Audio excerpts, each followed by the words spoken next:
Okay, hello. Sorry, just getting things set up for the notes. Period 7, boom. Okay, so today we're looking at notes for 11-4, overview of functions. And this is a review. Nothing in here is brand new. Like, all of this stuff is stuff that we've talked about before at one point or another. So you should be able to kind of fill these things in and kind of figure them out, ahead of time. So function, how to determine if something is a function. That is that we must pass the vertical line test and has no repeating x values.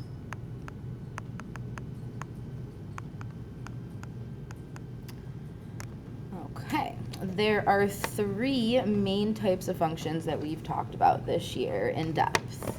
And this is where you should be able to hopefully kind of list some of those. 3 main types that we've talked about so far. We've got linear, and then we've got exponential. That was all about Unit 7. And then the last one that we just finished was quadratics. So 3 different types of functions that we've talked about in depth. Quadratics. Okay, so linear. Back to linear. I've asked you this question a million times already too. What do linear equations have that make them special or unique? They have a constant rate of change.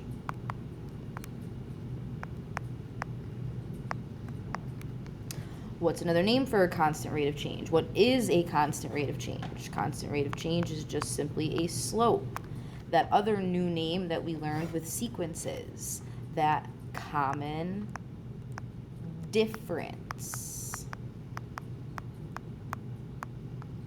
right? And what that actually means, what a constant rate of change is, what a common difference, what a slope is, that's where you're adding or subtracting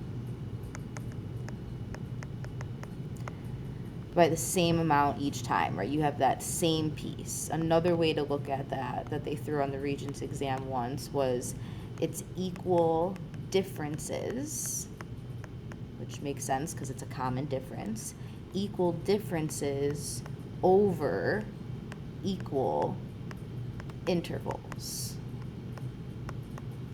And that's, again, just another fancy way to say what a constant rate of change is. What is the equation of a linear function?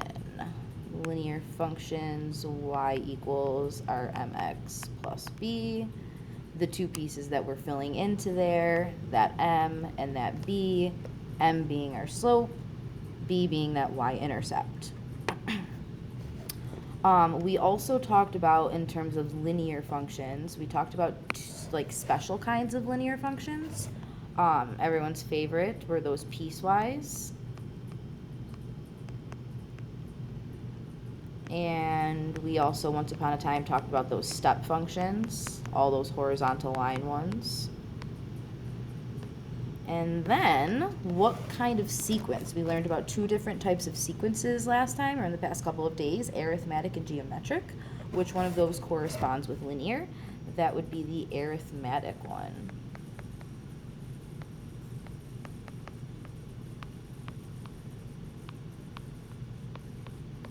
Okay. Oh. Okay, exponentials. Exponentials are not like linears. They do not have a constant rate of change. They have a average rate of change. All functions have an average rate of change. An average rate of change becomes a slope when it's constant. What do exponentials functions have that make them unique? They have that multiplying factor, which another name that we learned in terms of like the sequences earlier, common ratio, right?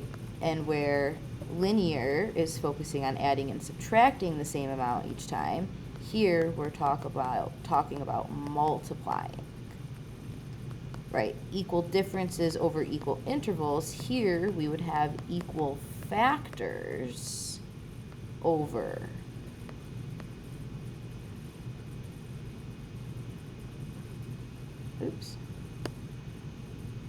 equal intervals.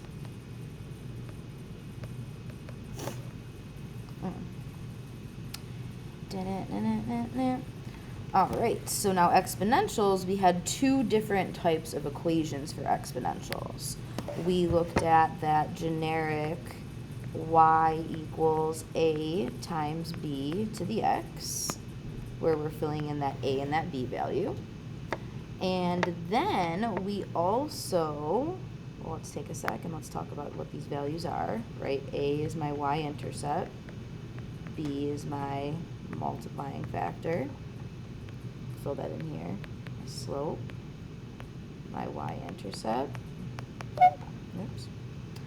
And so now remember, we talked about, like, if I have something that's increasing at like 2% each day, is that considered linear if it's 2% each day? And hopefully you're remembering that it's not, because, percentages are never linear. Percentages are always exponential. So I'm going to start and jot that down. Percents equal exponential.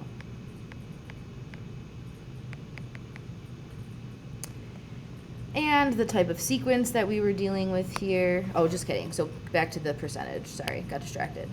So does anyone remember, I'm like doing this in class, what that other formula was for the percentages with exponentials? It was that y equals a for that initial value, 1 plus or minus your percentage, divided by 100 raised to the t, right? Both of those equations worked. One when we were dealing with percentages, and the other when we were just dealing with like normal numbers in a table. And last but not least, exponentials are related to geometric sequences.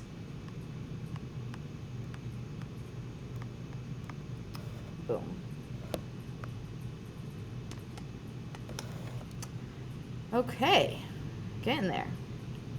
Up next, we have quadratics. Quadratics, this is the unit we just got done with at Unit 10. Quadratics are special or unique because they have a line of symmetry. That line of symmetry is called the axis of symmetry. Does anyone remember the equation to find the axis of symmetry? That equation, x equals negative b over 2a. Right? It's symmetrical. Which means, what about the coordinate points? What is repeating to cause that, symmetrical motion? Well, it can't certainly be the x values because it won't be a function, so it's repeating y values. Looking at a quadratic, when we're dealing with that, we need to make sure that our quadratic equations have a degree of 2. Right? What did we call the graph of a quadratic? That graph is called a parabola. The equation of a quadratic, give me the standard form equation. The first one, that y equals ax squared plus bx plus c, where we get the a, b, and c from to do a lot of the equations. That one is called our standard form.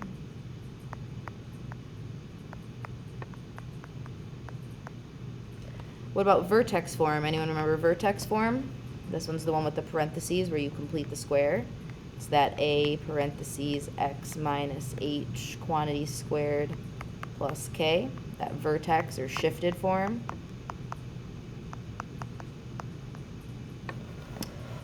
Where, what would be the coordinate points of the vertex in that equation? Remember, you've got to switch the sign of that one in the parentheses. So h comma k is my vertex. All right, what else about, oh, okay, so I got a new thing to teach you about quadratics today. This is probably the only really new thing that we're kind of talking about. So put a little star by this. You can easily tell if a quadratic has no real solutions, like other than just plugging it in your calculator and seeing that it doesn't intersect the x-axis. Because again, solutions, roots, x-intercepts, zeros, all of those things are the same. So when you can do this part of the quadratic formula, like the inside part, b squared minus 4ac.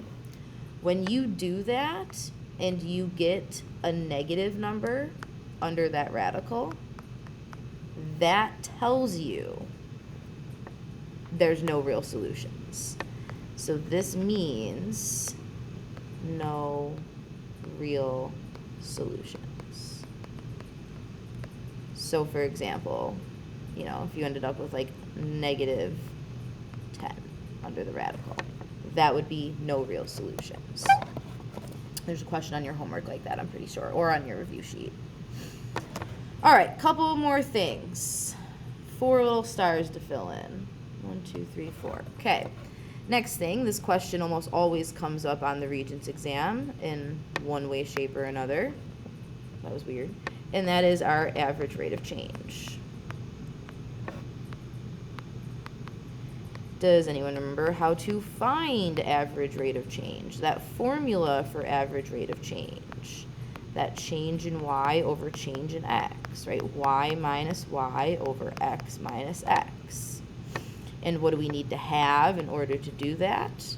We need 2 of those coordinate points, 2 of those x comma y's.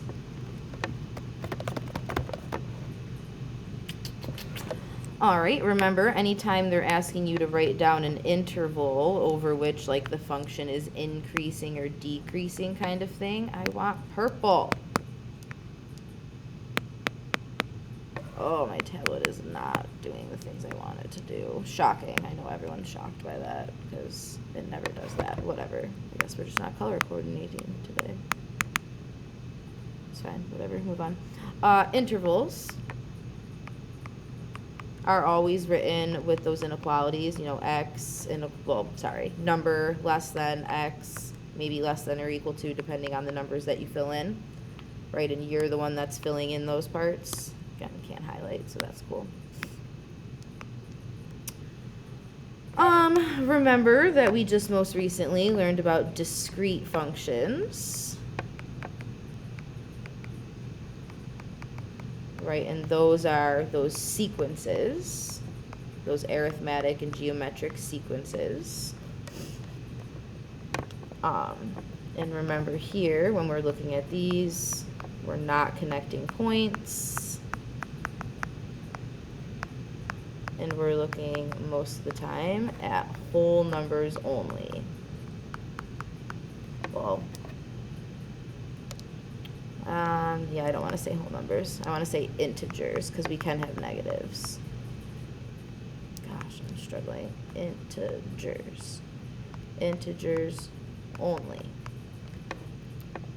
And like that one exam prep problem, it asked you like which of these situations could be considered discrete. That would be something where like you can't have a, fraction of a person. Or where, you can't send a fraction of a letter in the mail. Who even does that anymore?